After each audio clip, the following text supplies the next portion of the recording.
It was part of a 2.5-mile curved section of railway that required 7 bridges and 5 arduous cuttings. Ahead of us, the Japanese took our sappers, the British Army engineers, to start blasting away at Hellfire Pass. They climbed on top of the rock with bags of dynamite, their job being to blast away sections of rock twice a day for the rest of us to pound and shatter with 8-pound sledgehammers. The Japanese never gave us any warning of an impending explosion, and suddenly the whole ground would shake at the almighty bang.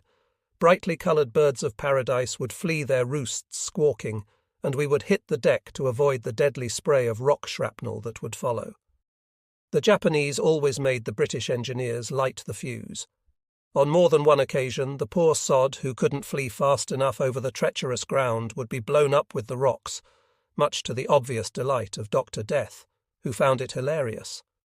Like the disposable and economical machines we had become, we hammered away at drill pieces to bore holes into the rock for the explosives, and then smashed up the boulders and rocks, making them as small as we could. It was back-breaking work, made tougher by the harshness of our natural and unnatural environment, pathetic diet, and catalogue of diseases, illnesses, and injuries, not to mention our general fatigue, depression, and broken spirits.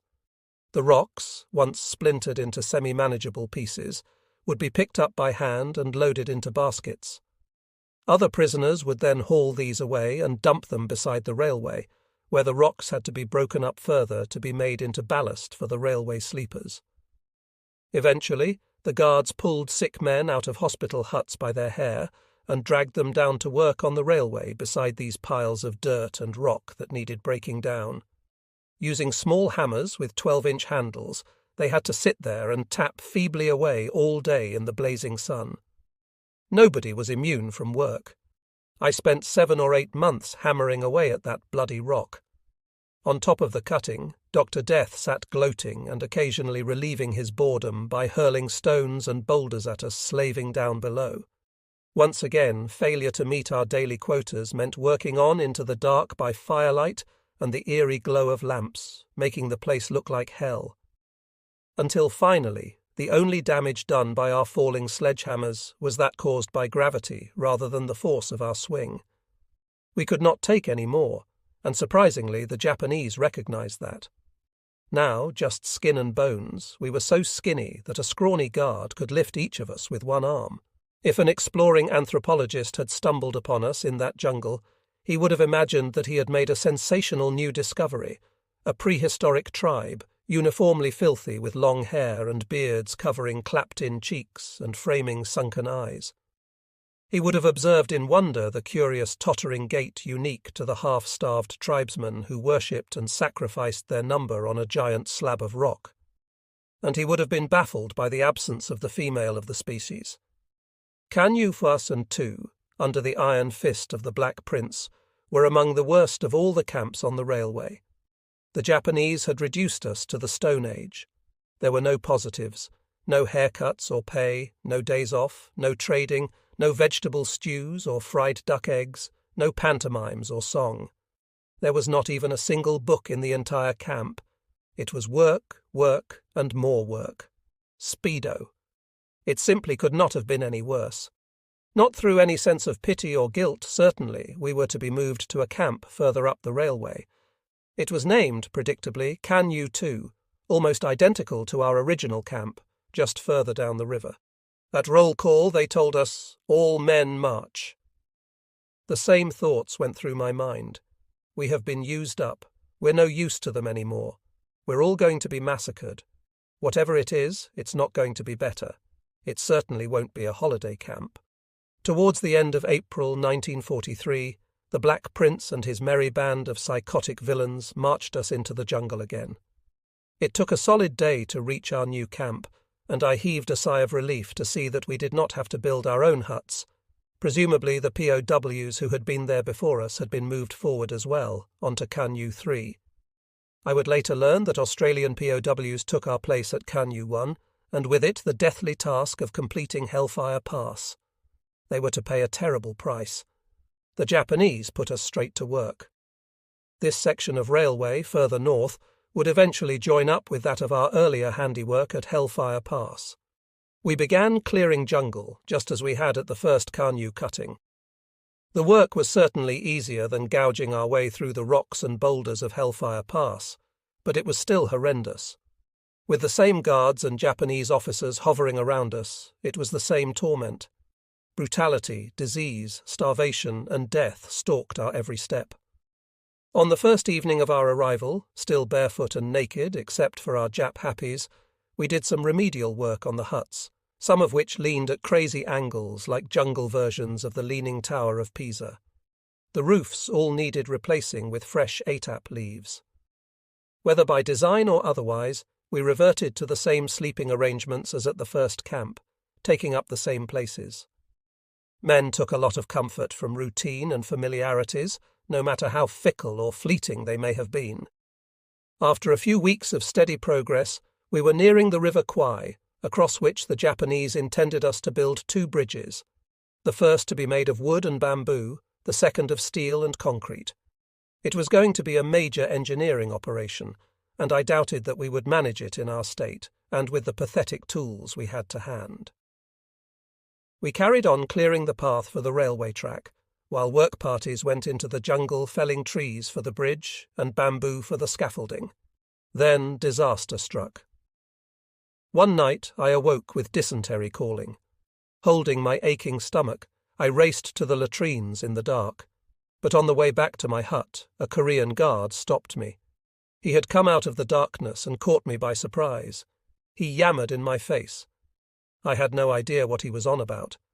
At first I thought he was admonishing me for failing to salute him, but I had never noticed the bugger. He was still talking frantically and pointing down at my midriff.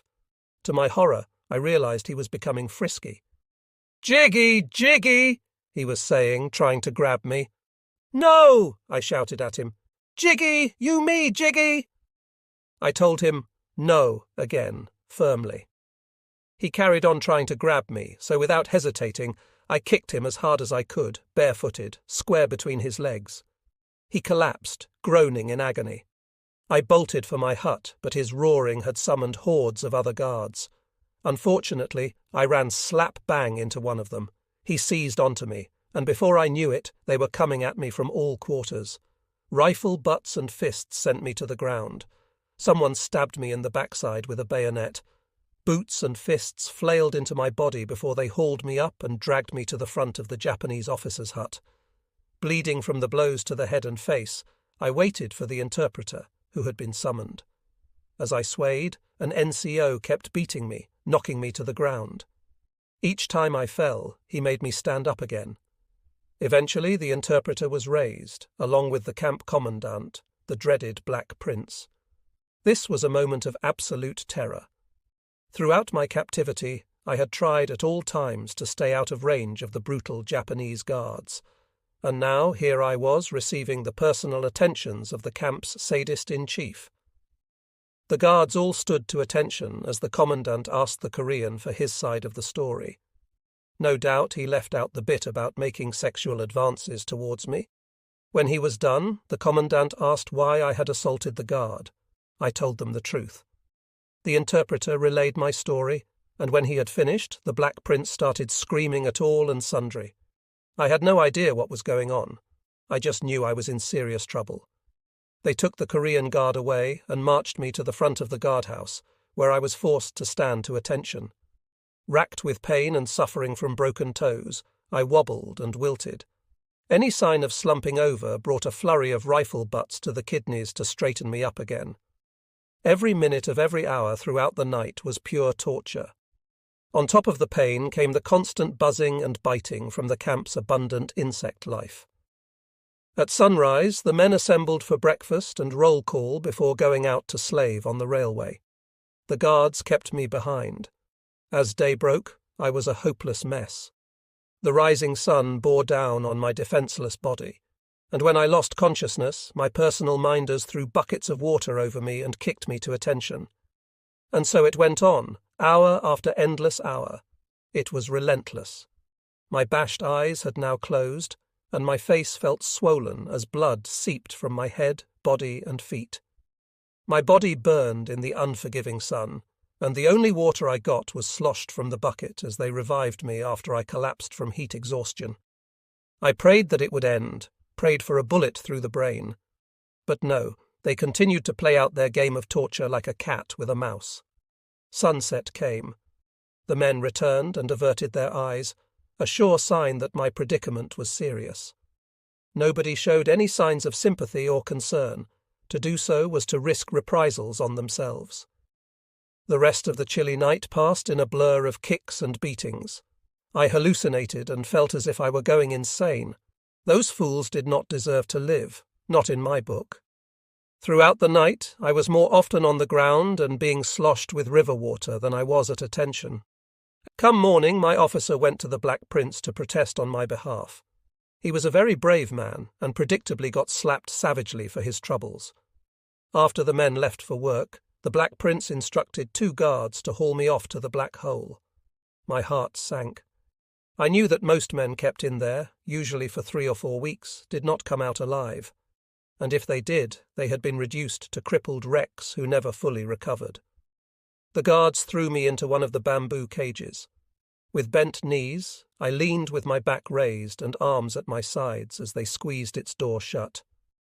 Darkness and the filth of the previous occupants engulfed me. I knelt and sobbed, falling in and out of consciousness. The corrugated iron covering the semi-submerged cage intensified the stifling heat. In the darkness, the sense of isolation was devastating, and I became half out of my mind with pain and exhaustion. Days came and went, the only notion of time provided by the arrival of a watery bowl of rice once a day. The next few days were the worst I had experienced on the railway, like a culmination of the extremes of temperature from the steel carriages on the way up to the railway, along with the death march and every other ounce of suffering endured since, all crammed into that tiny, back-breaking black hole. Malaria struck me down, causing uncontrollable shivers and pain that was diverted only when tropical ulcers and kidney stones reared to the fore. My hair matted, dirty and unshaven, lice crawling all over me, no soap or water, no drugs or hope. My degradation was complete. I had counted 6 or 7 bowls of rice by the time they allowed me out. As I crawled out of the dark cell and back to my hut, I deemed myself lucky to have spent such a short period in the black hole. I had been in for a week, and it could easily have been a month. To me, it felt like a century. I reached my hut on all fours, and Dr. Mathieson and his orderlies got to work on me. Slowly, they brought me back to life with lime juice, water, and scavenged food scraps, a little milk and some duck eggs. Within a week, even in my feeble condition, I was passed as fit and sent back to work on the first railway bridge over the River Kwai. Happily, I never saw that Korean guard again. We marched back along the track we had been clearing until it opened up at the river. What I saw stunned me. During the fortnight of my imprisonment and convalescence, the outline of a bridge had grown out of the water. It was a truly amazing sight. The bridge stood encased in a great bamboo cage of scaffolding, and hundreds of prisoners teemed all over it like ants. It was astonishing to think that this had been built with little more than bare hands and primitive technology.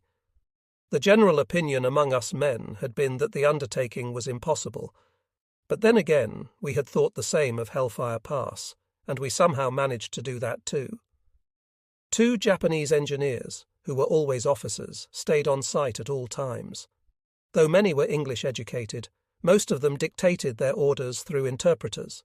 Their working methods were haphazard, to say the least. Where we would have used tapes to measure distances, they guessed. It didn't seem to bother them if some railway sleepers jutted out a foot more than others, but they were very demanding and prone to strike out with the 4-foot iron bars that they carried. No doubt they were under enormous pressures themselves to get the bridge done, but the way they treated the men, like animal slavers, was unforgivable. The men used an antiquated rope and pulley system to drive teak piles deep into the river floor. The pile driver had a huge rock on the top of it, and the prisoners raising it heaved on the ropes as if in a game of tug-of-war, while a Nippon engineer would keep them in time with a rhythmic count of ichi, ni, san, shi. On his command, they would suddenly all let go of the rope, sending the rock crashing down on the pile below. Simple but effective, I thought. The laboured chanting and heaving, which went on for up to 18 hours a day, made me think of the ancient pharaohs and how their slaves had achieved the seemingly impossible by constructing the pyramids. There was certainly something biblical about our plight. For those working in the muddied river, sometimes up to their necks, life could be much more difficult. The filthy water infected cuts and sores. It was also impossible to see where you were treading, and many more injuries occurred that way. The additional danger of falling objects, including logs and struts, meant that mortality rates among these men were extremely high. Making the most of my climbing skills and head for heights, I tried to work as high up the structure as possible. Some men hated working aloft, but for me it meant I could work at a more sedate pace to recover from the black hole, and I was out of reach of the guards and their flailing sticks. While the piles were driven into the riverbed, prisoners made sections of the bridge on land, mostly from bamboo and teak, in a basic fabrication yard. Once they had finished a 20-foot section, elephants manoeuvred it down to the river, and men built it onto the piles. After a stint on the bridge, I moved to the yard and spent most of my time drilling holes, using an awl. It was a real production line. Against a backdrop of shouting and hammering from the river, the logs were rolled in and hoisted onto trestles for me to drill holes into. Most of the time, the logs would be too thick for the awl, and I would have to drill halfway through the log, turn it over, and drill in from the other side, hoping that the holes met in the middle. The metal bolts destined for the holes were already rusting, and I doubted whether they would last very long. It was tough, tiring work boring into those hard jungle woods, but at least I could work on my own. It also meant that I could slack off a bit and do very little, whereas those working in a group found themselves watched constantly and could not afford that luxury. When I went down to the river, it was a marvel to watch the men working. To see the bridge rising from the quay, being built in the midst of the jungle, with no machinery or sense of civilization, was unreal. Building the bridge was probably the easiest time I experienced on the railway. The work was more about craft and guile than brute strength and physical labour, but it never stopped the guards from making us work at double time or administering beatings for little or no reason whatsoever. On one occasion, I received a severe beating after failing to drill a half-inch hole through a 12-inch diameter log. It sounded like a simple job, but the awl I had been given reached only halfway through the log. Once I had drilled as far as I could, I turned the log around and started drilling from the other side, hoping that it would join in the middle. But of course, this time, that was too much to ask. Even though I had been given an almost impossible task, a rotund Korean guard, whom we nicknamed Musso because of his similarity to the Italian fascist dictator, noticed and went berserk. He screamed in my face, telling me what I had done wrong, as if I had failed to notice. "Do it your bloody self, then!" I snapped. I regretted those words almost immediately. Musso was a nasty piece of work and slammed his rifle butt into my face. It floored me and knocked out one of my front teeth. The tooth had snapped off at an angle, painfully exposing raw nerves. After several more blows and kicks, I quickly recovered and scrambled back to work, just thankful not to have been beaten to death. The broken tooth was agonizing, and hours later, after we finished work, I paid another visit to the medical hut. The orderlies breezily set about me with a pair of pliers, as if they were a pair of mechanics working on a rusty old tractor. One held my head tightly, while the other tugged and tugged, eventually managing to wrench out the offending incisor. It was excruciating, but the orderlies had evidently become quite proficient as dentists, and it was all over pretty quickly. The building of the bridge on the River Kwai took a terrible toll on us, and the depiction of our sufferings in the film of the same name was a very, very sanitized version of events. Unlike the well-fed extras in the movie, we did not whistle the Colonel Bogey tune. Nor did we work alongside Americans, nor did we have any semblance of uniform. We were naked, barefoot slaves. And there were certainly no pretty and scantily clad local girls wandering through the jungle. Contrary to the film, our real-life commander Colonel Philip Tusi did not collaborate with the Japanese. I was not alone in doing as little work as possible without blatantly shirking, which resulted in sadistic beatings. Energy, every ounce of it, had to be conserved for survival. To bust a gut on starvation rations was absolute kamikaze. We had long lost our dignity, and working faster certainly would not have brought any back. In fact, it would have resulted in the opposite, with even more of us dying. Instead, we made constant attempts at sabotage. Men whispered orders to impair the construction of the bridge wherever possible. Some, charged with making up concrete mixtures, deliberately added too much sand or not enough, which would later have disastrous effects. We collected huge numbers of termites and white ants and deposited them into the grooves and joints of load-bearing trunks. Out of sight of the guards, I furtively sawed halfway through wooden bolts wherever possible, hoping they would snap whenever any serious weight, like a train, was placed upon them. We slogged on, starving and diseased, believing that things just could not get any worse. And then, in June, the monsoon arrived. For months, the landmass of the Indian subcontinent had been heating up, creating an area of low pressure that now drew in mighty moisture-laden winds from the Indian Ocean. The rains flooded our huts, with rivers running through them, complete with small brown fish that some of the starving men succeeded in catching. We became permanently sodden. The campground transformed into a sea of mud, and conditions around the latrines became unspeakable. Work on the bridge and railway turned even more hazardous, magnifying our misery, yet we were unprepared for the horror about to be unleashed upon us by the monsoon. For the River Kwai and its tributaries harboured a killer even more lethal than the Japanese and our starvation diet. As an inevitable consequence of the lack of sanitation and the tens of thousands of bodies buried in shallow graves or dumped in the jungle, the river system was loaded with cholera bacteria, and the monsoon season became cholera season. As the heightened waters of the Kwai flushed Vibrio cholerae throughout the land, this fearful disease cast a black shadow over the camp. Cholera arrived unseen and unheard, but soon had us in its grip. I was slow to hear about it, but I sensed something terrible in the camp. More men were falling ill than usual, and the Japanese kept their distance, leaving us alone.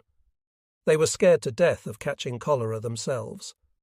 The Japanese Imperial Army had experienced the devastating impact of cholera among its troops in China in 1937 and again in 1940-41, and feared its swift progress like the Black Death.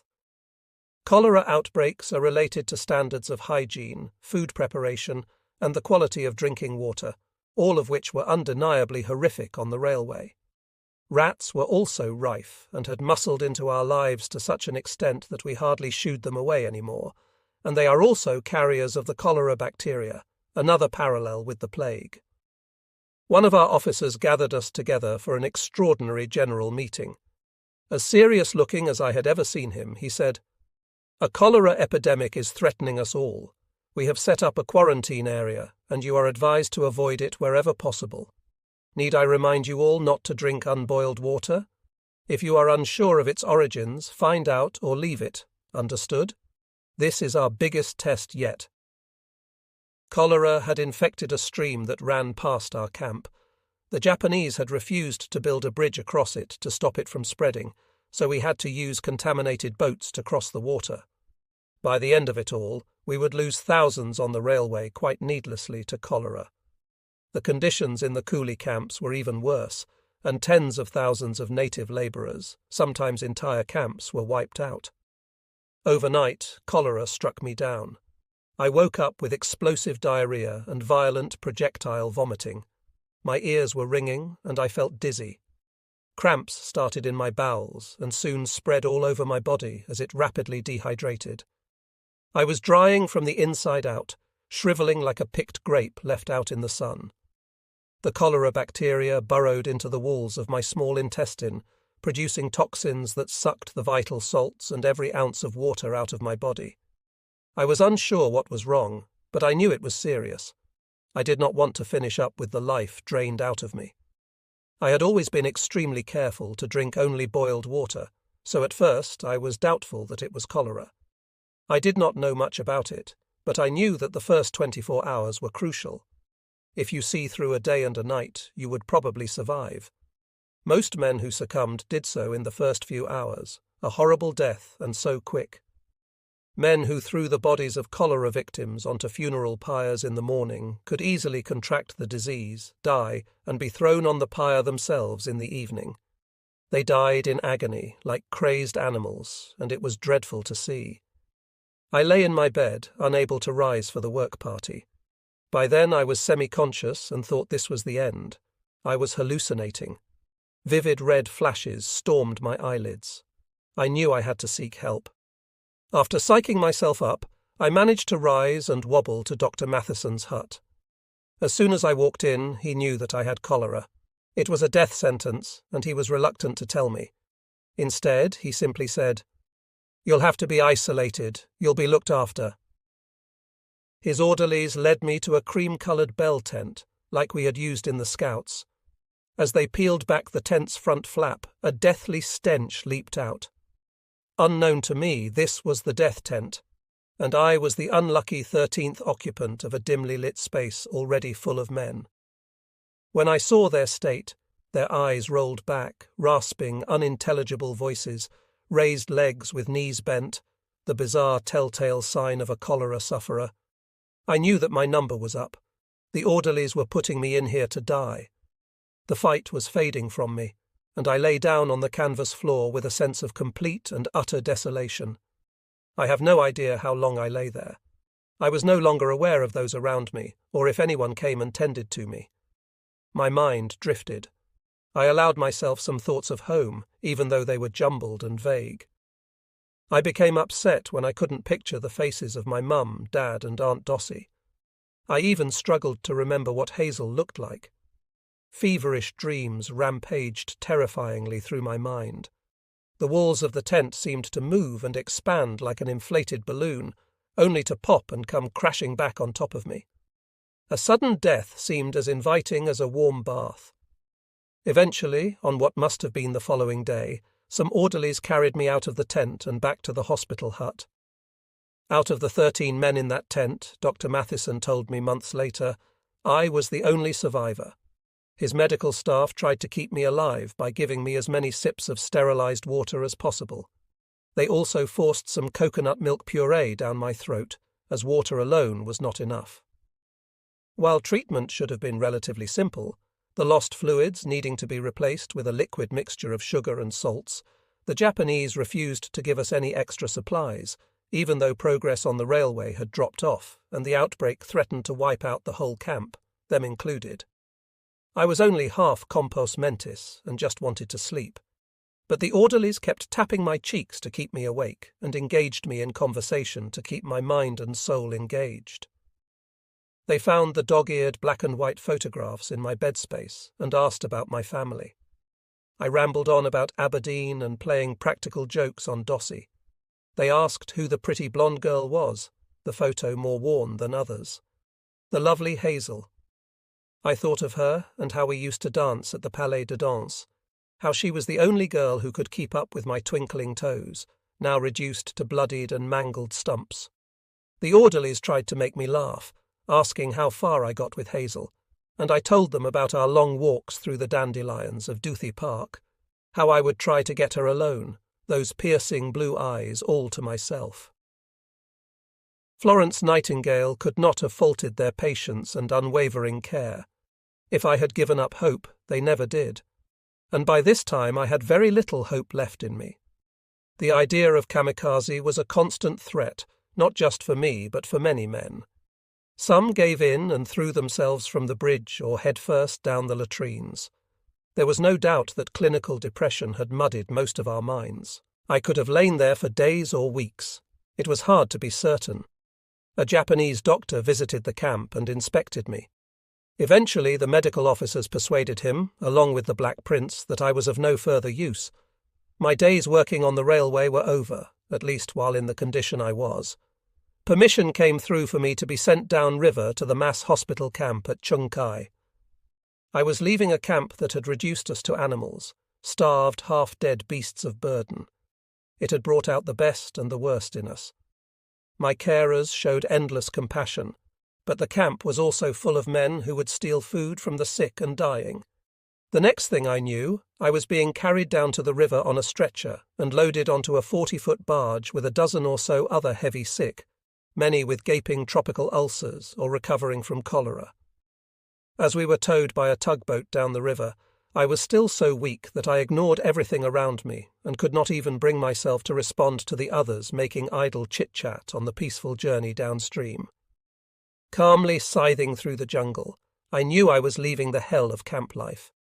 After an overnight stop, where we slept in a cutting on the riverbank, we arrived at Chung Kai Hospital Camp.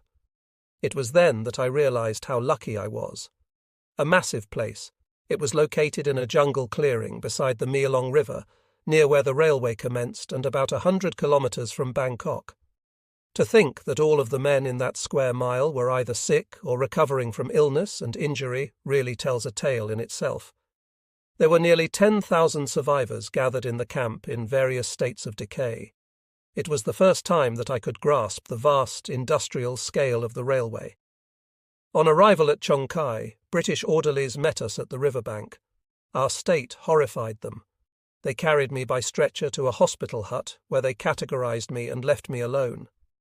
Lying on a short bamboo cot with no bedding, I looked around.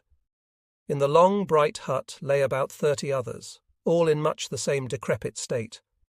Cholera had been the final straw for my health, and I could no longer walk. Dysentery, malaria, beriberi, and gaping tropical ulcers that engulfed both ankles and lower calves had been enough, but cholera finished me off. Mentally, losing control of my legs was too much. Either I was too damned weak, or they were irreparably damaged, because no matter what my brain instructed them to do, I could no longer even move my legs. I was so devastated that I thought I may as well be dead. Having led such a full, active and sporting life, losing my legs was worse than going blind for me.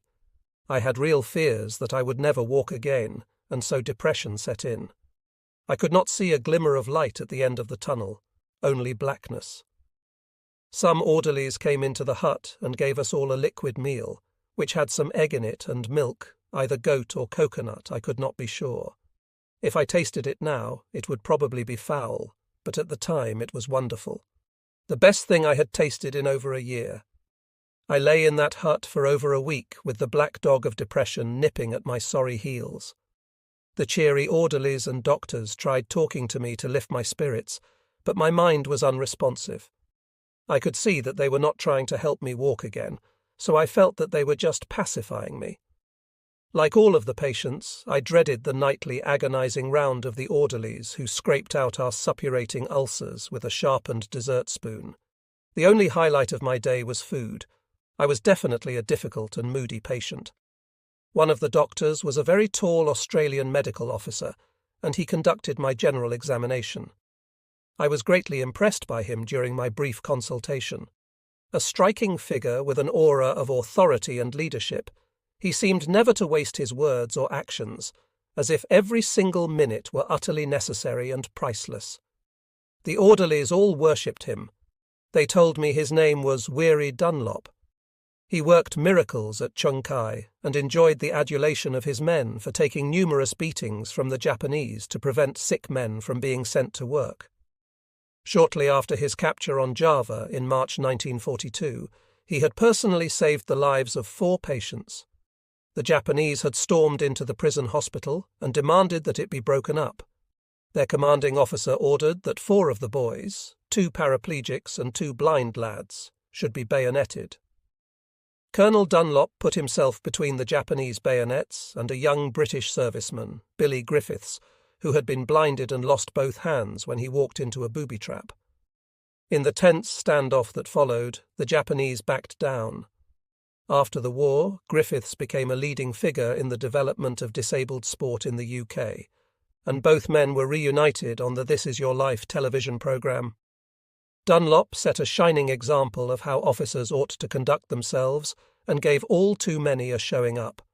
He was twice threatened with execution, but intervened constantly on behalf of the sick men. He introduced order, fairness, record-keeping, and above all, hope to Chung Kai. Dunlop became a legendary figure both during and after the war, and was knighted for his amazing bravery and for saving countless lives. When Sir Edward Weary Dunlop died in 1993, he was rightly given a full state funeral in Melbourne. After a couple of weeks of feeding and rest, they decided I was ready for rehabilitation. I took some amount of convincing, but once they hoisted me out of bed and started carrying me from the hut, my protests were futile. My admiration and respect for the medical staff would only increase with every day at Chung Kai. Despite their mammoth task and the flood of sick men dumped at the camp every day, their dedication and patience were awe-inspiring. They had built parallel bars outside with a canopy over the bamboo apparatus for shade. Men used the gymnastic-type equipment to learn to walk again, holding themselves upright with their arms and upper body and retraining their legs. On my first visit, the staff sat me down on a stool beside the bars, and I watched a man struggle and strain, with beads of sweat streaming down his forehead, to walk the length of the bars, helpers waiting to catch him if he fell. I thought to myself, I'll never be able to do that. But that was to come. First, the orderlies had much simpler, allegedly more achievable tasks for me to tackle. As I sat there on the three-legged stool, they attached to my right foot a small bag with some sand or dirt in it. "Try and lift your foot off the ground. Even an inch will do." I tried, but nothing happened. My brain was willing, but my foot refused to budge. "Keep trying," they encouraged. But no matter what I tried, it wasn't moving. Within minutes I was exhausted, and they told me to rest.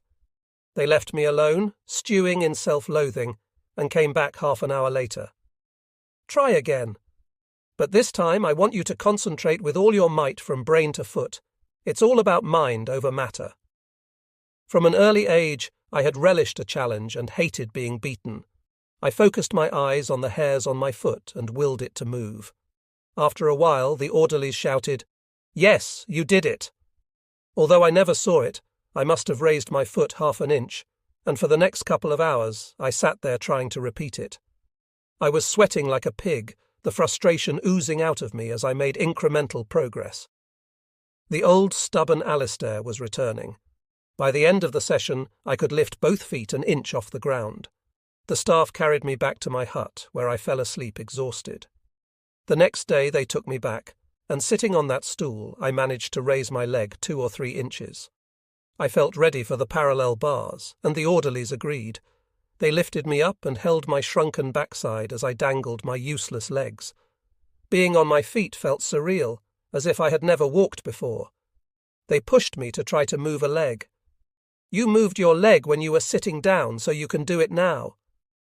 Try as I might, I couldn't get my legs to move. "Don't worry about it if you can't. We'll try again tomorrow." I went back to the stool and tried again. Once I had mastered lifting one bag of weights, I went on to the next heaviest. I gave up only when completely knackered, and they carried me back to the hut. On the way back, a young chap was walking towards me when he stopped suddenly and said excitedly, "It's not you, is it? Is it you? Is it?" I recognized him straight away. "Yes, it's me, Freddie." "All right, mucker. It's been a while." Indeed it had. It was the first time I had smiled in months.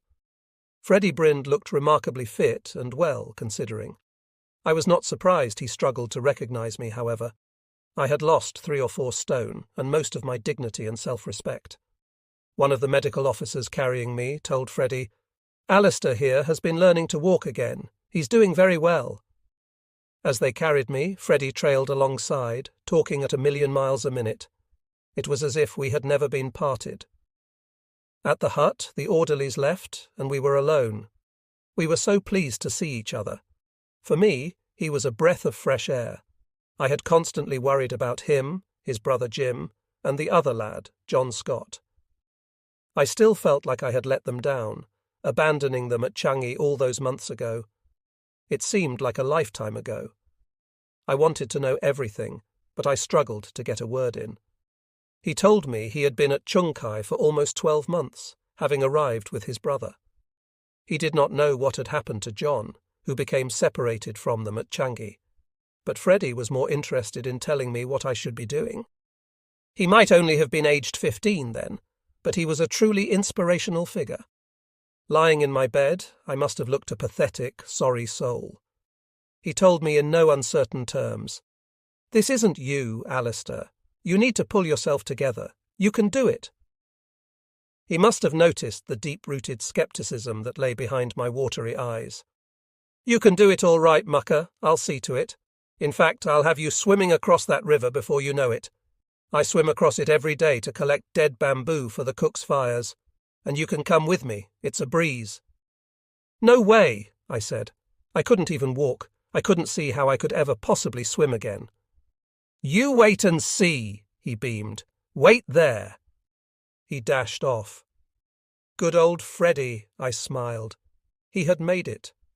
The senior Gordon Highlanders officers must have pleaded with the Japanese not to send the boys to the railway, and instead to the relative safety of Chung Kai. I was surprised, though, that they had not been kept at Changi, which may have been safer. Still, Freddie looked healthy, and the glint in his eyes registered that he remained as cheeky as ever. Freddie soon returned with some cake and his brother Jim. It was great to see him, too. He had lost some weight, but still looked quite healthy. He was the same old Jim. It was impossible to get a word out of him. Instead, I devoured the cake, which he called gula melaka, and told me was made from the sap of a palm tree. It was extremely sweet and tasty, the first amount of sugar to pass my lips in 2 years. It was possibly not the best thing for me, as I had some bowel problems after that, but it was so delicious that it was worth it. I stopped short of asking Freddie where he got it from. I didn't want to know. And if Freddie had been in Chung Kai for a year without my supervision to rein in his unbridled curiosity and enthusiasm, he no doubt knew every nook and cranny of the place. From then on, I saw Freddie daily. He swam across the river every day to collect firewood for the cooks. All of the wood around the camp had already been pilfered, so the best pickings were across the 150-yard-wide stretch of fast-flowing brown water. He would dash across, bundle together a load, and haul it back behind him. For his efforts, the cooks gave him extra food. The Japanese knew of his exploits, but never stopped him. He was doing no harm, and he always returned. Even they found it difficult to be mad with Freddie. He was also embroiled with the Australians and their clandestine cigarette production and distribution racket. All of these activities were done at night and were so well concealed that the Japanese never shut them down as long as I was there. Freddie told me how they made the cigarettes. They used a flat wooden board, which had a thick parchment attached to it that rolled around a thin piece of bamboo glued through it. The tobacco, which must have been smuggled inside the camp through the wire, was placed on the parchment. Paper came from books, usually the Bible, which was the preferred choice as it best kept alight, and it was rolled around the bamboo stick, wrapping itself around the tobacco. Once licked and sealed, it formed a perfect smoke. I was amazed at how professional the cigarettes looked. The Dutch, who mainly kept to themselves, had their own operation. Freddie was the Australians' top salesman. A natural barrow boy, he could sell fish to the sea. He sneaked from hut to hut, group to group. He was never caught, and flogged his illicit wares. After some time, he told me, he had established a large clientele, and everyone knew him as the boy in the know. He was paid a cut from the earnings and always had dollars in his pocket. While I never approved of his occupation, I was always grateful for the food he purchased for me from the sanctioned canteen.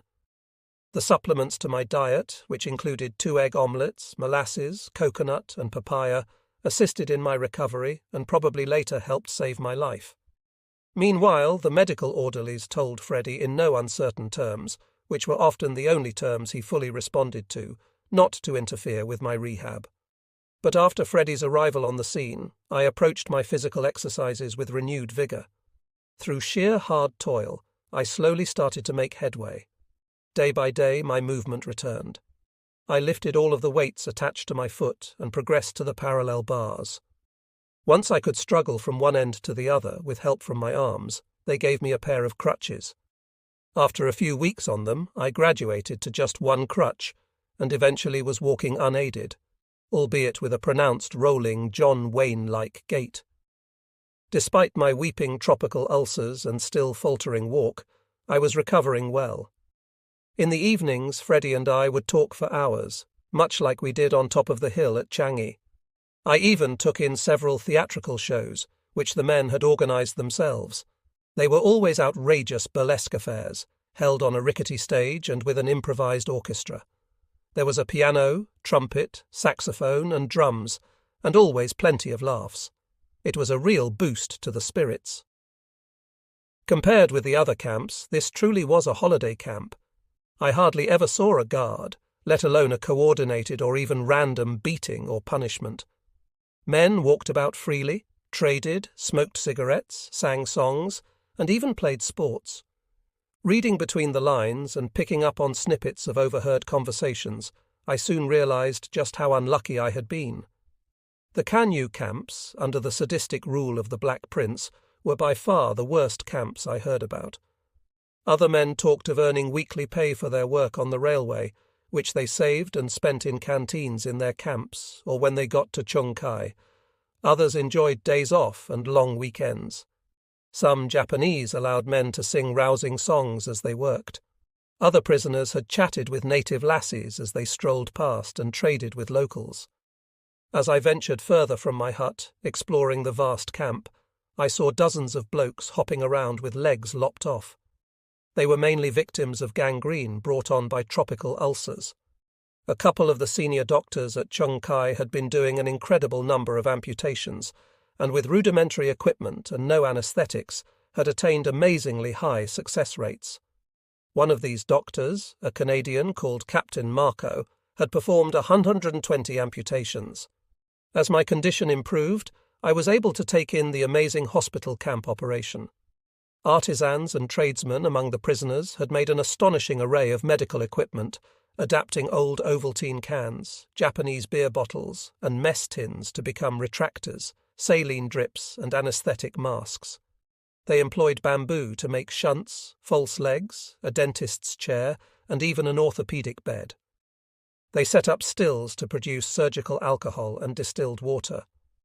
Drugs were bought on the black market and smuggled into the camp, I would later learn, by the heroes of the secret FI organisation interned British businessmen in Bangkok, who also alerted the neutral authorities to our plight. Chung Kai was about rebuilding minds as well as bodies. Many of us had to relearn how to socialise and to overcome the trauma of the railway. Accordingly, there were plenty of organised activities to keep my mind occupied in the evenings. We had so many talented and professional people in our ranks to give classes and talks. There were professors and lecturers in all manner of disciplines, but one of the most popular speakers was a Cockney burglar who regularly entertained audiences with tales of how he had robbed his way across London. Chung Kai had a great theatre too, a massive and fantastically well-organised place with concerts every Friday and Saturday night. These were of classical, jazz and popular music, along with cabaret shows of a professional level. The one I enjoyed most was called Wonder Bar. It included a can-can routine and the prisoner's favourite drag queen, Bobby Spong. One afternoon, when I was at the Thai Run canteen buying a coconut with some dollars Freddie had generously insisted that I take, I saw a notice on the message board that caught my eye. I recognised the name immediately. The handwritten notice proclaimed, E.W. Swanton, renowned cricket commentator and observer, to give talk on Test match cricket this evening after dinner at the hut beside the officers' mess. I went on my own, as cricket and especially talk of cricket was too boring an activity for restless Freddie. I had always admired the sport and enjoyed tussling with my brother Douglas on the green down from our house. Ernest William Swanton had been one of Britain's leading cricket writers and commentators before the war, and even claimed to have been taken in his pram to watch the great W.G. Grace batting for London County. The hut was already crammed full when I entered, and pitched in darkness. Once the murmurs subsided, a voice at the front began. I knew it was Swanton. He had a very distinguished voice, and I recognised his impeccable accent from listening to test matches on the wireless back in Aberdeen. Swanton, who had joined the Bedfordshires, was wounded during the battle for Singapore and was in hospital when the Japanese overran us. At Chung Kai, he could often be seen cradling his beloved 1939 copy of Cricket Bible Wisden, which he had convinced a Japanese censor to mark as not subversive. He introduced himself with his own blend of pomposity and gregariousness and began talking on Test cricket. We stood in reverential silence. Such were his descriptive powers that you could almost hear the compelling crack of leather on willow. Listening to him, I was surprised to hear that he was full of praise and admiration for the Australians. He was envious of their hardened attitude and the way they played without fear of reputations. To the harumphing of some English chaps who stood near me, he proclaimed the Australian great, Don Bradman, as the best player he had ever seen. Bradman's powers of concentration, he said, distinguished him from his English counterparts, including Dennis Compton. "It's the blazing fire in their bellies," Swanton recalled. He went on to describe a century that he had witnessed Bradman score, all along the ground, hardly a shot in anger or an ounce of effort. Swanton had us lapping up every word he said. He told of his disappointment at being overlooked by his newspaper, the London Evening Standard, for the 1932 Three Ashes tour of Australia, which would become infamous as the Bodyline tour.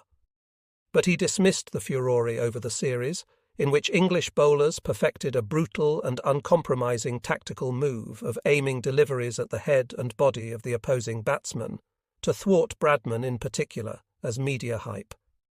Despite some men offering their views on Bodyline and questions flying at Swanton from all quarters, he swerved the topic. Instead, he spoke on the English greats he had seen, including the prolific Wally Hammond, Len Hutton, and Mr. Bodyline himself, Harold Larwood. After a mesmerising 90 minutes, Swanton wrapped up his talk and the men retreated to their huts. Some stayed behind to speak to him, no doubt raising their contrary views on Bodyline, and I hovered around for a while.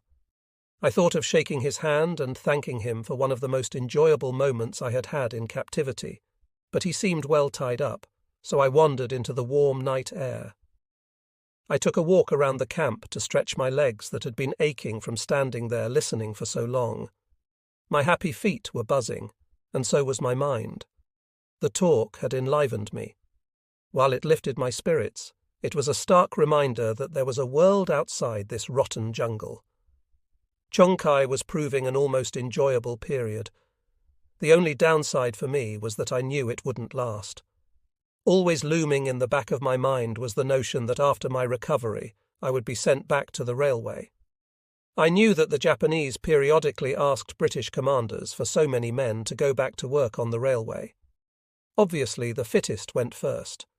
If the required numbers were not provided, the Japanese stormed in and took men at random.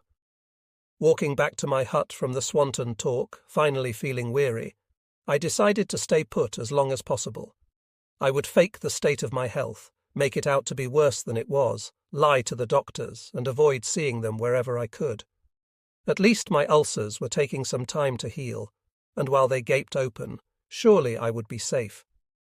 After 6 months or so, once my waddling walk had been ironed out, Freddie decided I was ready to swim across the river with him. I had my doubts, but I wasn't going to let him know that, so I agreed. Having once been a strong swimmer, one of the best at Bonaccord Swimming Club, I had to have faith in myself. I knew that I could at least keep myself afloat. Freddie reassured me that he was there to save me. "I've got my life-saving badge, young fellow. I'm more likely to save you," I grumbled, as I eased myself down the riverbank and into the water. I stayed by the bank and floundered around with some easy breaststroke until I realized I could float. Not having had a proper bath or shower for more than 2 years, being submerged in the water was so heavenly. It was amazingly refreshing, and I splashed the water over my face as Freddie dog-paddled in circles around me. "How does it feel?" he asked. "Like I'm on holiday." "Ready to cross the river?" "Maybe tomorrow," I said. "I'm happy enough here for now. Let me enjoy it." The next day we returned. We ventured upstream slightly so that the current of the river would be with us as we swam. I soon trailed behind Freddie, who was an excellent swimmer, and he treaded water until I caught up again. I reckoned it was about 4 lengths of an Olympic-sized swimming pool, 200 metres. However far it was, I was completely knackered when I got to the other side. I got my puff back while Freddie gathered some dry wood, and we swam back. After that, I joined Freddie in the river crossings almost every day. I enjoyed the task, and it no doubt helped my rehabilitation. I also hoped that I was improving my stock and that the wood-collecting duties would prevent me from being sent back to the railway. The thought of returning sent shudders down my spine, and I tried not to dwell on it. But of course I was right. One day the dreadful news came. I was being sent back to work. An officer found me in the hut and said, "Collect your things, you leave in the morning." "Where to?" I asked, already knowing the answer. "Who knows? May God be with you." I told Freddie, who outwardly took it rather well. He shook my hand and vowed to keep in touch no matter what. I think I took the departure worse than he did, fearing for the both of us. What was next? I prayed to be spared from another railway camp, even one with a canteen. In the morning I gathered on the parade square with a few hundred other men. After much waiting around with no information to chew over, we were marched into the jungle. Within a few hours, along a narrow path, we arrived at another camp. This was known as Tamarkan and was much smaller than Chongkai. It was more like a railway camp, although cleaner and, since it was a recuperation camp, more sanitary. Fears of being sent to work were soothed when the interpreter told us that we would be here only temporarily before being sent somewhere else. So for the next few days we kicked our heels. I walked about a lot, trying to keep my fitness levels up for whatever lay before me. It was extremely depressing to be there, especially after Chongkai. An air of resignation hung among us, and after a few days we were almost glad to be moving again. The guards loaded us onto trucks and drove us back to Bampong, where I had started my jungle trek all those months and tears ago. It took all day to get there, and we arrived choking with dust and thirst. I did not need to be told what to do when we stopped by a train. The steel carriages looked sickeningly familiar. My mind spinning, stomach churning, I was pushed inside, again with 30 or 40 others. Thoughts of being disposed of returned, even though I knew they didn't need to take us far to do that. The Korean guard was trying to close the door, but desperate men blocked it with their bare feet. They pleaded with him, "Leave the door open, please, please!" He looked confused, as if he were considering our frantic pleas. This ray of hope spurred the men on. "We won't jump!" "We'll close it at sidings and stops," another said. Unbelievably, the guard allowed the door to remain open. It made a hell of a difference. As we got moving, it provided an almost pleasant breeze. We could also hang each other outside Bum first to do our business in a more sanitary, albeit more hazardous manner. I could not get over the fact of the guard allowing the door to stay open, about the first act of kindness or sympathy I had received from one of them. We all agreed to roll the doors shut when we came to stops so other guards wouldn't get wind of it and question why it was open. We still had some common sense left in us. While the breeze helped, it was still a torturous journey. There was nothing to do but stand and wait it out. By now, I could shut down my mind more easily than before and ignore terrible thoughts or happenings. But knowing that we had 5 days to go to get back to Singapore only made the journey longer. At least on the way up to the railway, we always thought that the next siding or next stop would be our final destination. Now we just knew that it would go on and on and on. As we straggled through the city of Singapore, we presented a very different spectacle from the smart columns of wide-eyed and hopeful young men who had proudly descended in full Highland dress from the SS Andes when she berthed in Singapore harbour all those months before. Our kilts and sporrans had long gone, so too the topies that protected us from the harsh tropical sun. Now we were a bedraggled ghost army of living skeletons, scarred with seeping tropical ulcers, limping and stumbling through the streets of what had been Britain's great Far Eastern fortress, and clad just in our Jap-happy loincloths. Lice-ridden and clutching our meagre possessions, we were a pathetic sight, but we were determined to survive. Our destination was the River Valley Road Camp in Singapore City, where a new chapter of slavery and misery awaited us. Still, we felt relieved to have survived the nightmare train journey from Thailand, and pleased to be out of the jungle and back amid familiar surroundings, which served as a reminder that civilization really did still exist, even if our brutal captors remained strangers to it. And surely nothing could be worse than the disease-ridden camps of the Death Railway. Hellfire Pass and the bridge over the River Kwai, with all of their horrors, were behind us now, or so we thought. There were about 1,000 men in the camp at that time. The Japanese were using it as a holding centre for prisoners destined to slave in their vast Southeast Asian gulag, a network of prison camps linked to construction sites and industrial complexes vital for their war effort. With complete disregard for international law, starving prisoners sweated in the steaming jungles of Burma, Thailand, Borneo, the Philippines and Sumatra, and shivered in horrific and freezing conditions in coal and copper mines in Taiwan, Korea and Manchuria. By late 1943, acute manpower shortages in Japan itself led to the construction on the Japanese mainland of a system of prison camps adjacent to factories and mines operated by some of Japan's best-known companies. The camp at River Valley Road was a little better than the camps on the railway.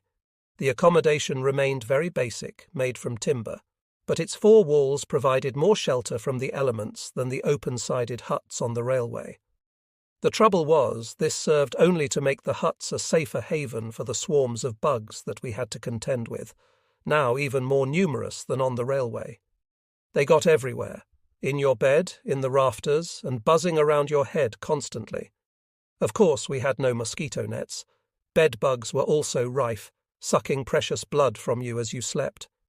And then there were the rats that fought for space in the hut with 30 or 40 prisoners. Regularly in the night, men would angrily cry out to scare away rats that showed increasingly little fear of humans. Each man had only about 2.5 feet of space to call his own. If one rolled over, we all had to roll over. You would lie on your back on the bare boards without blankets. With just your Jap happy on, it got very cold at night. Thankfully, it was not the monsoon season, so at least we didn't have the rain and mud to put up with. The toilet facilities were basic, open wooden structures with a roof overhead, which was much the same as the shower block. The smell of the latrines was overpowering, as were the hordes of bugs and great clouds of disease-carrying bluebottles. People dreaded having to pay a visit. A wooden fence surrounded the camp and had watchtowers stationed at intervals, manned by Japanese guards with machine guns. The security was not as tight as one might have expected. The Japanese knew that even if we did manage to escape the camp, we had nowhere to go, and as Westerners we would have stuck out like sore thumbs. Guards patrolled the compound ceaselessly, usually on solo patrols, but always within shouting distance of another sentry. They were pretty sure of themselves. I used to struggle to sleep at night, often from the constant pain of beriberi, which mostly hit my legs but arms as well. Any joints, really. In the absence of painkillers, I would often go for a walk around the camp. The guards never minded as long as you walked within your own space.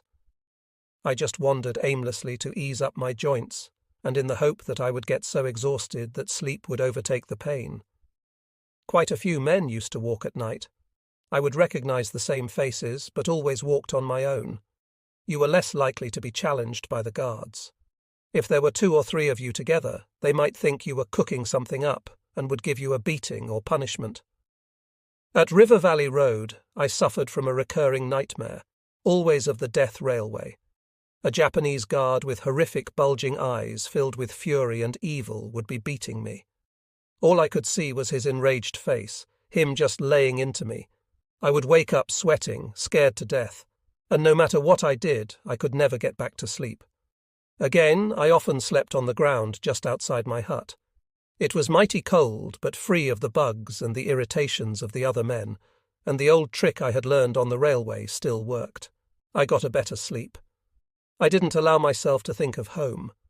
All I could do was to think about the next day and how I would face it. I was psyching myself to make it through another day of hell and torture. To think of home was too much. It brought me down. Later, when I thought my number was up, I allowed myself to think of home as a final, pleasurable treat because I thought I was going to die. The officers and warrant officers at River Valley Road had their own huts and kept themselves apart, but they really had no authority over us.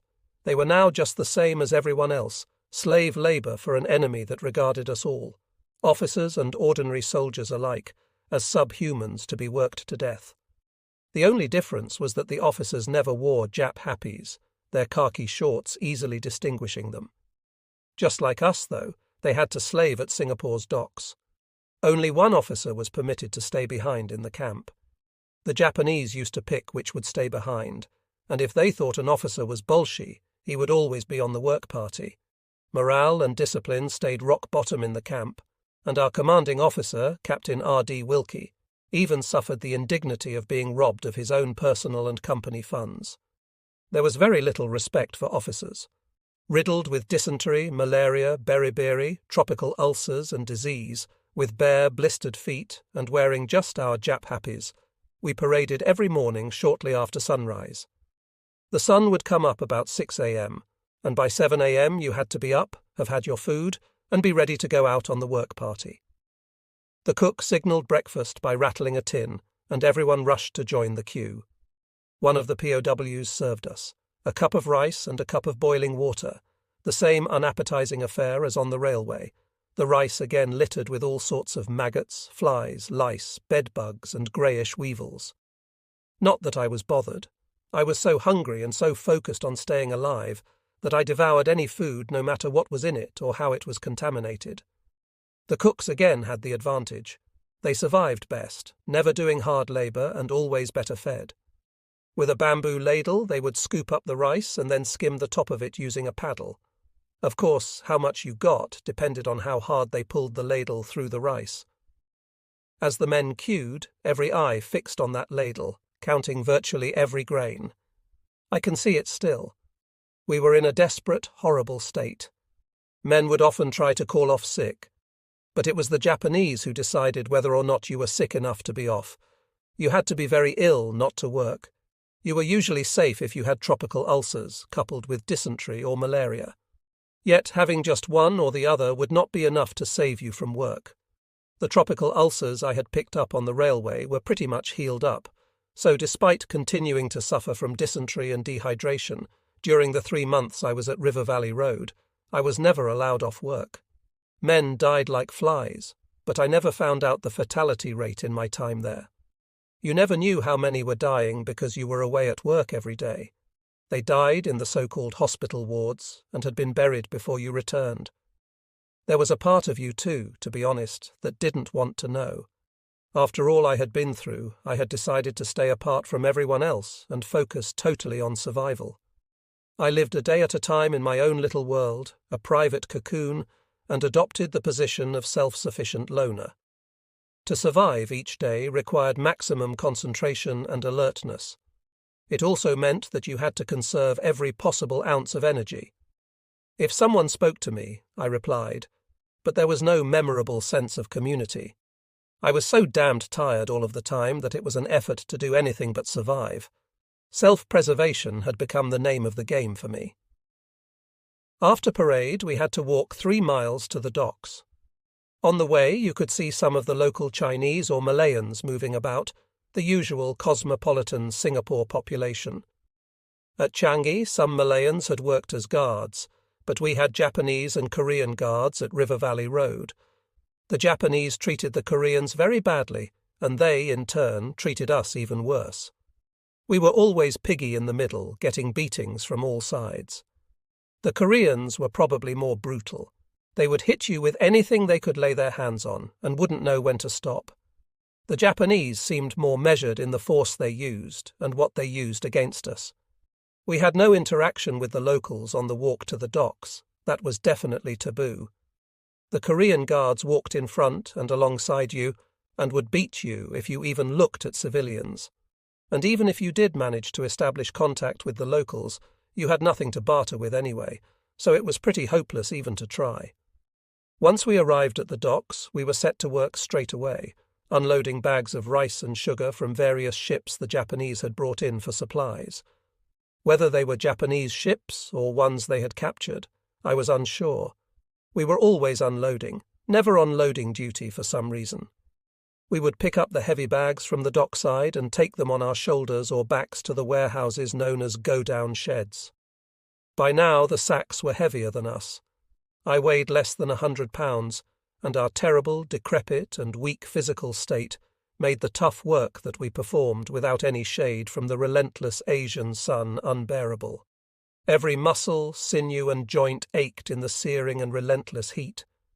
Inevitably, we would often drop the bags from our shoulders or backs. For the poor soul who dropped his load, it was always a moment of terror when the sack burst open on the ground. All hell would break loose, and you braced yourself for the inevitable beating, praying that it would be over with quickly. The Japanese would go mad and beat us with anything they had to hand. Blows would rain down from sticks, bamboo, fists and rifle butts. There is no doubt that some of the guards enjoyed inflicting these beatings and vied with each other to see who could administer the most pain and suffering. I used to drop a sack at least once a week, sometimes twice a day. I remember thinking that the beating would never stop. They would usually last 2 or 3 minutes, which felt like an eternity. The guards could land a lot of blows in that time. Because I had been beaten repeatedly on the railway, it was sort of commonplace to me. Yet every time your dignity really hurt more than the pain. It was the fact that you couldn't fight back that really hurt. If someone is hitting you and you can't fight back, it's just the worst. It broke your spirit as much as your bones. They would beat you right down to primate level very quickly. When I witnessed other men getting beatings, I was just glad it wasn't me. I had become anaesthetized to the suffering of others, but I would feel sick when I saw someone in a worse physical or mental state than me getting the treatment. To see a grown man on the ground crying and howling, begging his tormentors to stop, was very hard to take. Your reaction to the beating meant a lot to the Japanese. If you caved in and showed fear, they would go at you harder. But if you showed that it wasn't hurting, they gave up. It seems the wrong way round. You'd think they would go easy on you if you were weaker. But the Japanese mind worked in strange ways. We usually toiled until sundown, at around 5 or 6 in the evening, depending on which Japanese officer was in charge. If he were fed up, you might get finished early, or alternatively they could make you work later under arc lamps until the ship had been completely unloaded. You tried to do the least amount of work possible while always looking busy, but the slower you went, the more pain you had with the weight of the bags on your back, and the Japanese knew it. You would take the bag from dockside to the go-downs as quickly as you could, and walk back as slowly as possible via a different route. You could go behind piles of other bags and hide for a bit. There was a lot of dodging of labour. Some men would do one journey to the go-downs and nip behind the stacks of sacks and stay there for up to half an hour. After a long 10-hour shift at the docks, we were searched with our hands above our heads. You really had nowhere to hide anything, whether it was food or whatever. If they did find something on a worker, the man would be severely punished. He might be forced to stand with something heavy above his head all night and day, or the guards might even call in the military police, the dreaded kempeitai. It usually had to be something very serious in Japanese eyes for the military police to come. When they came and took people away, the prisoners were never seen again. I was utterly exhausted on the trudge back to camp. The only thing that spurred me on was the thought of getting a cup of rice. It was dark by the time you got back, and after some food you went to your hut, which was in darkness from sunset to sunrise. Most of us just crashed out to sleep. The days turned into weeks and then into months. There seemed no end to our misery. Then one day, while working on the docks, we were suddenly herded onto a large ship. None of us were given any prior warning, not even our officers. We were soon to find out why. On the 4th of September 1944, 900 British POWs were rushed up the gangway of the Kachidoki Maru, a 10,000-ton cargo vessel that had been named the President Harrison before it was captured from the Americans. Using sticks, the Japanese drove us like cattle aboard the ship and down into the holds. We could never move fast enough for them. The liner had 2 holds, both quite obviously not made to accommodate human beings, yet they wanted around 450 of us in each. The lads below were shouting, begging and pleading for the Japanese not to let any more men in, but the louder they shouted, the more frenzied the guards became, and down we went into the depths of hell. Nothing in all of our suffering had prepared me for anything like this, and even today I can scarcely find the words to describe the horrors of the Kachidoki Maru. By the time I got down to the hold, I had nowhere to sit. It was standing room only, all of us packed like sardines, with no toilet facilities. Most had dysentery, malaria, beriberi, and all manner of tropical diseases. Once inside and the hold crammed full, the Japanese battened down the hatches, plunging us into a terrifying black pit. At that moment, the most fearful clamour went up as claustrophobia and panic gripped the men. Many feared they were doomed and began screaming and shouting. Yet a strange tranquillity overcame me. I felt resigned and just thought, this is it. I thought that we would never get out alive and would never see home again. You felt resigned to accept this as your last. I could only think that they were taking us out to sea to sink the ship and drown us all. Our captors were capable of it. I had seen that they were capable of anything. We knew nothing about these ships, which would become infamous in the annals of Second World War history as hell ships.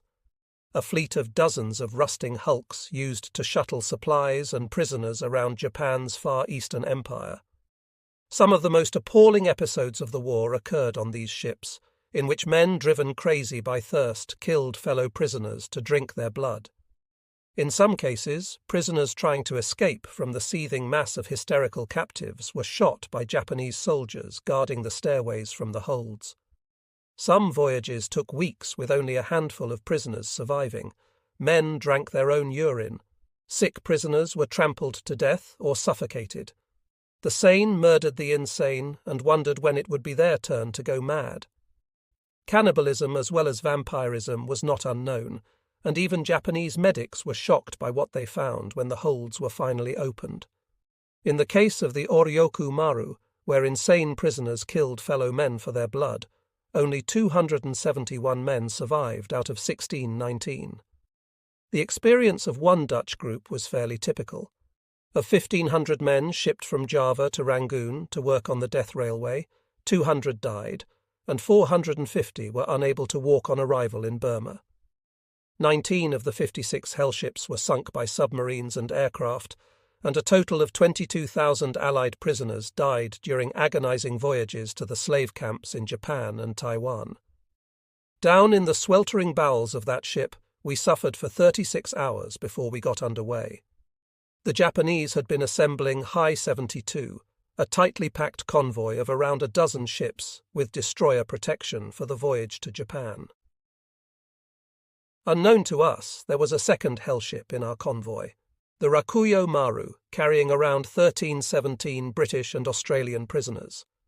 There must have been at least one officer, a warrant officer, or a sergeant major somewhere in the hold, but they certainly didn't make themselves known. Discipline had gone. Everyone, whatever their rank, was in the same situation. All of us just wanted to survive and were prepared to do anything to ensure that happened. It would have taken a very brave man to try and take command of the men in the hold in those conditions. It would have been suicidal. The heat down in the holds was unbelievable. The longer the hatches stayed shut, the hotter it got. With all of the bodies tightly packed together, temperatures quickly reached well in excess of 100 degrees Fahrenheit. We began losing body fluid awfully quickly, and dehydration became a big problem, as did stomach cramps. I was suffering from dysentery and dehydration, which were pretty much perpetual for me. In 3.5 years, I never really had a proper bowel movement. I never thought anything could ever match the terror of the railway. Being in the hold was worse. At least while slaving on the railway you could move. And you had fresh air. Air must have been coming into the hold from somewhere, otherwise we would have all suffocated to death, though some men did. It felt like we were breathing in the last of it. When the ship began to move, you realized within hours that anything was possible. Maybe we would be sunk deliberately and drowned as the Japanese had done to other prisoners. Then another dread thought struck me. Submarines. The Kachidoki Maru had no Red Cross markings painted on it. I would later learn that none of the hellships bore any indication that POWs were on board, as they were required to do by the Geneva Convention. Red crosses were, however, painted on Japanese ammunition carriers. My fears that without markings we were a target for our own side were to prove all too justified. As we sailed out of Singapore Harbour on the 6th of September in Hawaii, signals officers of the U.S. Navy's Fleet Radio Unit Pacific were listening in to Japanese radio traffic and intercepted messages relating to our convoy and its course. On the 9th of September, orders were issued to 3 U.S. submarines. 2 days later, on the night of the 11th of September, in the shipping lane known to American crews as Convoy College, the USS Growler broke the calm surface of the South China Sea, south of Hainan Island. As the crew of the Growler checked out the overcast skies that threatened rain on the horizon, the bow of the USS Sealion II was the next to emerge from the depths and sidle alongside the Growler. 1.5 hours later, the USS Pampanito joined the compact. The Wolf Pack was formed. The submarines were so close together, around 100 meters apart, that the captains were able to shout to each other and forge their attack plans. As they separated to take up their positions in a stretch of water out of range of Japanese aircraft, the captains wished each other happy hunting and dived. They were in high spirits and had nicknamed their Wolf Pack Ben's Busters, after the Growler's audacious skipper, Commander Ben Oakley. They knew each other well and had spent the previous month harassing Japanese convoys and sinking freighters in the South China Sea. In the hold of the Kachidoki Maru, the torment went on. The noise was constant and deafening, an awful cacophony of throbbing engines, moaning, coughing, and occasional panic-stricken screaming, the background music for this latest torture. The chilling screams of the mad and insane would stop abruptly. I didn't know how they were dealt with, but I could imagine. I was completely stuck where I was in the hold and could not move. No one could. You couldn't sit or lie down. You couldn't even go down on your haunches. There was so little room. You didn't really want to lie down anyway. It was a sea of human waste, and you risked being trampled. You had your space and protected it with your life. Quite literally. You stayed strong, protecting your space with elbows and fists, by any means necessary. By this stage, it was every man for himself. Each person had their own problems to resolve, their own life to save. Strangers surrounded me, all British, but none of us knew each other. The only noise coming from outside the hold was the steady shudder of the ship as we crawled along. At least it felt like we were crawling. The noises inside continued getting louder as men kept panicking or shouting out in pain. The smell inside the hold was indescribable, a repugnant stench. An overpowering mixture of excrement, urine, vomit, sweaty bodies, weeping ulcers, and rotting flesh clogged the atmosphere. There was no way we could get any fresh air. Even when the Japanese opened the hatches, it didn't really help that much. You were still breathing in what was already there. In the darkness, we had no way to keep track of time. But at some point on that first day of the voyage, the battens were taken off and the hatches opened wide. I was stuck a long way from the hatch, but could see the blue emptiness of the sky, a distant, tantalizing beacon of freedom that from down there looked as close as I would ever get to it again. Some men, maybe 40 or 50 or so, were allowed to go up on deck, not the rest of us. That started a terrible melee. People climbed over each other, scratching and scrambling. It was sheer pandemonium. I supposed that the men allowed on deck could use the toilet arrangement that hung over the side of the ship. But letting 50 men use the toilet would have taken a long time, and it would have been an especially long time for the impatient Japanese, so I doubt whether more than 1 or 2 were allowed to go. It did allow a lovely cool breeze to come inside the hold and ease some of the airlessness momentarily. While the hatches were open, the guards lowered down a single pail of rice. Even the most peaceful man alive turned into a real scavenger. We were fighting for our lives. When the men got put back down in the hold, they found that their places had been taken over by other prisoners. Space was at such a premium. That caused more fights to break out. It is impossible to describe fully just how horrendous the conditions were. During the whole journey, the guards opened the hatches just 3 times. I never got up on deck. I suspect that some allowed up managed to hide somewhere on the deck. I know I would have. It would have been worth the risk. Anything was better than being down in that dark hold. If anyone got caught, they would in all probability have been killed. At the very least, they would have had a serious beating.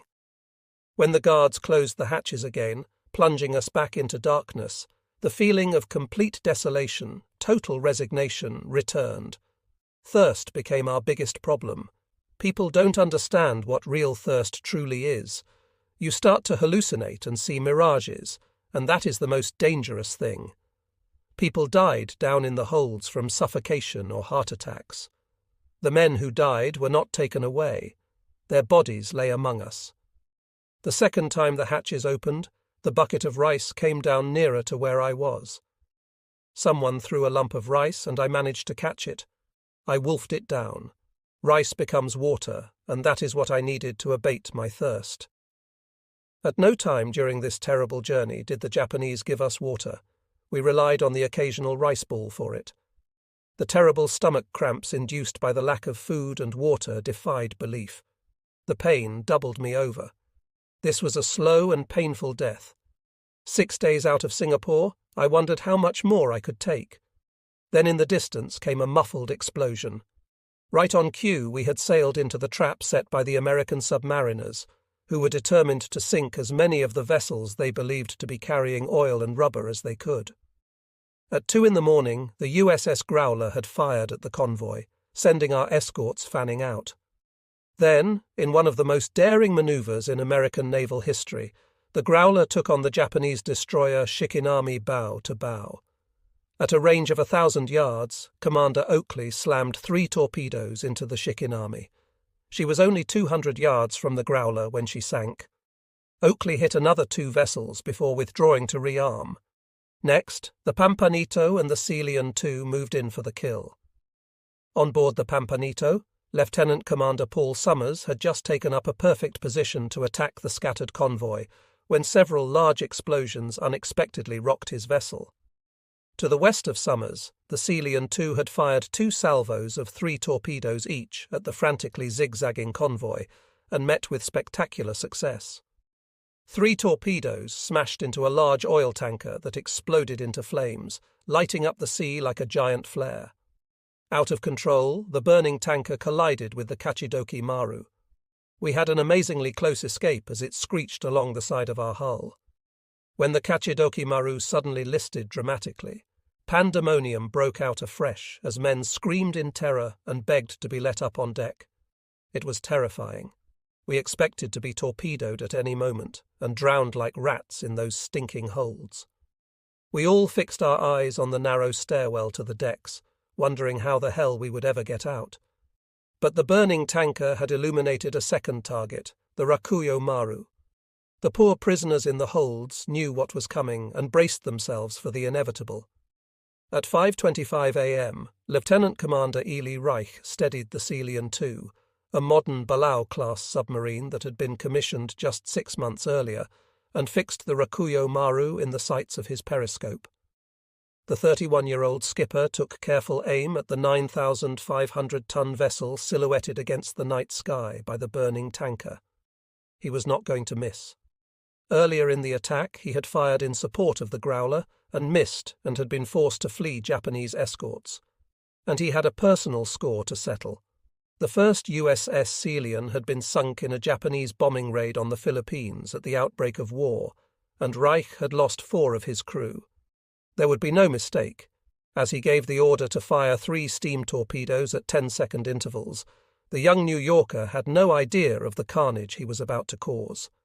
All 3 tin fish hit the Rakuyo Maru. The first struck the engine room, another hit amidships, and the third torpedo hit the 477-foot ship in the bow area. Amazingly, none of the 1317 prisoners were killed by the explosion. The ship started to list, and the Japanese guards and sailors immediately deserted the sinking ship in 10 of 12 available lifeboats, leaving the prisoners to fashion makeshift rafts and take to the water with what little food and water they could find on board.